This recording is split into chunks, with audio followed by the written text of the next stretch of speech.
नमस्कार. आपल्या सगळ्यांचे महाराष्ट्र सोशल न्यूज चॅनलमध्ये हार्दिक स्वागत. चला वळूया तर एका नवीन बातमीकडे. आजची बातमी. गणराज प्रतिष्ठान पद्मनाभ नगर आणि प्रभाग क्रमांक 10च्या विद्यमान नगरसेवकांच्या संयुक्त विद्यमानाने गणेशोत्सवानिमित्त सुमारे 3000 वृक्षांचे रोपण करण्याचा पर्यावरणपूरक उपक्रम हाती घेण्यात आला आहे. या वृक्षारोपण मोहिमेचे शुभारंभ आमदार अनुप अग्रवाल यांच्या हस्ते करण्यात आले.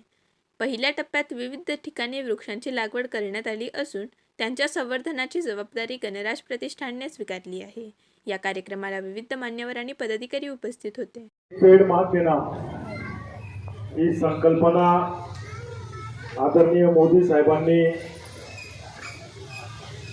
पूर्ण भारताला दिली आणि झाडं राहिले तर आपण राहू. करोना काळात आपण बघितलं का आपल्याला ऑक्सिजनचे सिलेंडर आणावे लागायचे आणि ऑक्सिजन लावायला लागायचे.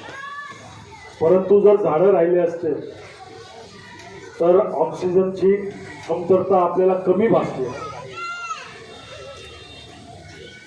एक झाड लावला तर तो 4 ते 5 घरांना ऑक्सिजन पुरवतो.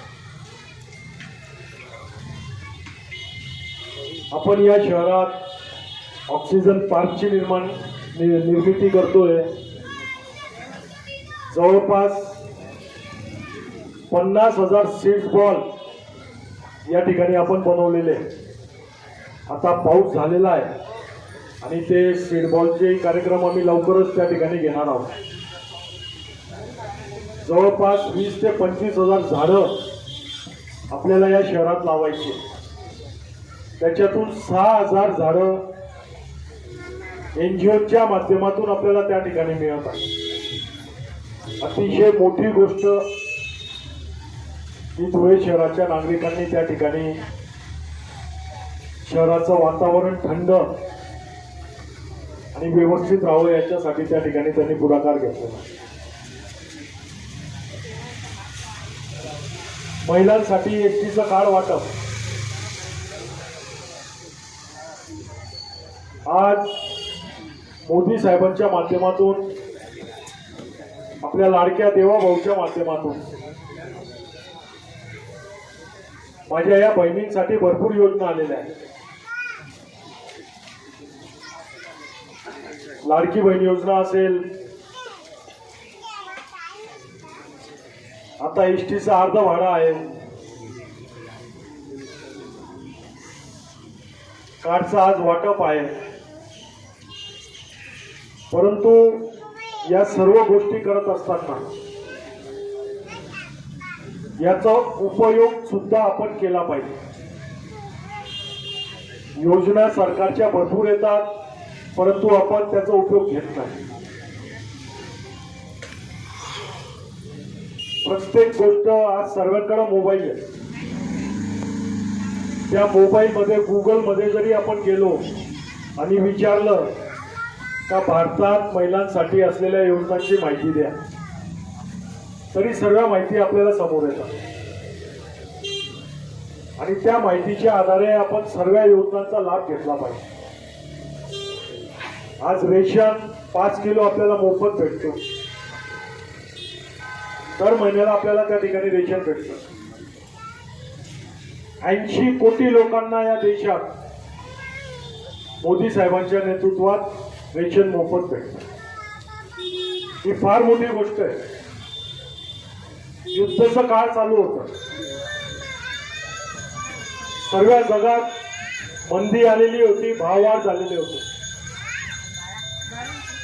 लोकांना वाटत होतं भारत एवढा मोठा देश आहे, एवढी लोकसंख्या आहे, भारताचा काय होईल. परंतु तुमच्या आशीर्वादाने जर जगात कोणता देश असेल तर तो भारत देश होता. तर त्या देशात कुठल्याच प्रकारचं अडचण आली नाही. पेट्रोल डिझेलचे भाव पण 4-5 रुपयानेच वाढले, त्याच्यापेक्षा जास्त वाढले नाही. ठिकाणी बनवतोय, भाजी मार्केट बनवतोय. परंतु विरोधकांचं काम आहे चांगल्या गोष्टी दाखवायच्या नाही आणि एखादी गोष्ट जी झालेली नसेल तीच घेऊन फिरत आहे. GTP स्टॉपवर इतके सुंदर गार्डन आपण बनवले.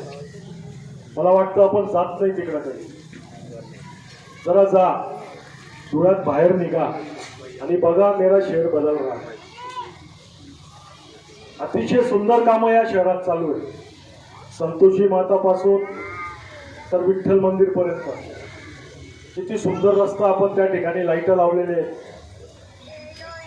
संध्याकाळी गेल्यानंतर बरं वाटतं. इथंच गणपती मंदिर पासून तर स्वामी समर्थ मंदिर पर्यंतचा रस्त्याचं काम चालू आहे. कॉन्क्रीट रस्ता त्या ठिकाणी करतोय. अतिशय सुंदर असा तो रस्ता आपण बनवतोय आणि येणाऱ्या काळात त्या रस्त्यावर तुम्हाला ट्रॅव्हल्स दिसणार नाही, पण त्या रस्त्यावर तुम्हाला बग्ग्या दिसतील. बग्ग्या आपल्या लहान मुलांना त्या बग्गीमध्ये तुम्ही फेरी मारू शकता. चौपाटीचं बांधकाम आपण चालू करतोय. टप्प्याटप्प्याने या शहराच्या विकासासाठी आपण सर्व गोष्टी करणार. फक्त तुमची साथ हवी आहे. आणि हा जो कार्यक्रम घडून आणला, झाडं तर आपण लावू, परंतु माझी इथल्या स्थानिक नागरिकांना विनंती असेल का झाडं लावल्यानंतर त्याची निगा सुद्धा आपल्याला ठेवायची. पाणी द्यायचंय. त्याचा पावसाळा आहे तोपर्यंत ठीक आहे. पाऊस गेल्यानंतर रोज एक बादली पाणी या झाडांना आपण द्या, जेणेकरून मोठे झाल्यानंतर हे झाड आपल्याला सावली देतील आणि ऑक्सिजनही देतील.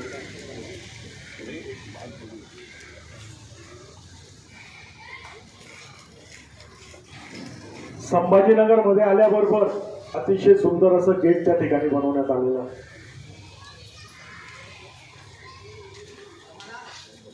पहिले नाव होतं मोगलाई. मोगलांच्या राज्यात राहत नाही आपण राम राज्यात आहोत. छत्रपतींच्या राज्यात आहोत. म्हणून आपण याचं नामकरणही बदललं. रीतसर अधिकृत नाव मोगलाईचं झालेलं आहे ते संभाजीनगर झालेलं आहे. या ठिकाणी 4 कोटी रुपये खर्च करून सुसज्ज असं दवाखाना आपण बांधतो. सिटी स्कॅन आपण लवकरच या ठिकाणी लावतोय. आज आपण बाहेर सिटी स्कॅन करायला गेलो तर 7 आणि 8 हजार रुपये आपल्याला लागतात. परंतु तुमच्या भागात आम्ही सिटी स्कॅन लावतोय. 4 नगरसेवक असतील, राहुल भाऊ असतील, यांच्या माध्यमातून आपण या ठिकाणी सिटी स्कॅन लावून आणि त्याचं पैसे किती घेणार आहोत तर फक्त 1000 रुपये. 1000 रुपयात या महाराष्ट्रात कुठंच सिटी स्कॅन होत नाही. या सिव्हिल हॉस्पिटलमध्ये असतील तिथं फुकट होतात, परंतु ते काही दिवस चालतात, मग बंद पडतात आणि नंतर तुम्हाला चिठ्ठी दिली जाते का या डॉक्टरकडे जाऊन सिटी स्कॅन करून आणा आणि त्याच्यात त्यांचं कमिशन असतं. परंतु जो आपण संभाजीनगरमध्ये सिटी स्कॅन लावणार आहोत तो सिटी स्कॅन कधीच बंद पडणार नाही. त्याचं मेंटेनन्स कायम आपण करावं जाणार आहे. आणि 1000 रुपयात त्या ठिकाणी आपल्याला सिटी स्कॅन करून मिळणार. सुसज्ज दवाखाना असेल, सिटी स्कॅनची व्यवस्था असेल. एबी फाउंडेशन या शहरात गोरगरीब जनतेसाठी दवाखान्याचे कामं करतच आहे. लगातार आमची सेवा चालू आहे. आतापर्यंत एबी फाउंडेशनच्या माध्यमातून आपण 1000 लोकांचा तरी इलाज केला असेल. मग ते किडनी पासून तर कॅन्सर पासून तर कुठलाही इलाज असू द्या, एकदम कमी खर्चात. काही लोकांचे तर निशुल्क किडनीचे आजार सुद्धा आपण बरे केले. मोठ्या प्रमाणावर आपल्यासाठी या ठिकाणी योजना आहे. त्या सर्वांचा लाभ घ्या. बातमी आवडल्यास चॅनलला लाईक व सबस्क्राईब करा व दररोज अशा नवनवीन बातम्या पाहण्यासाठी चॅनलला फॉलो करा. धन्यवाद.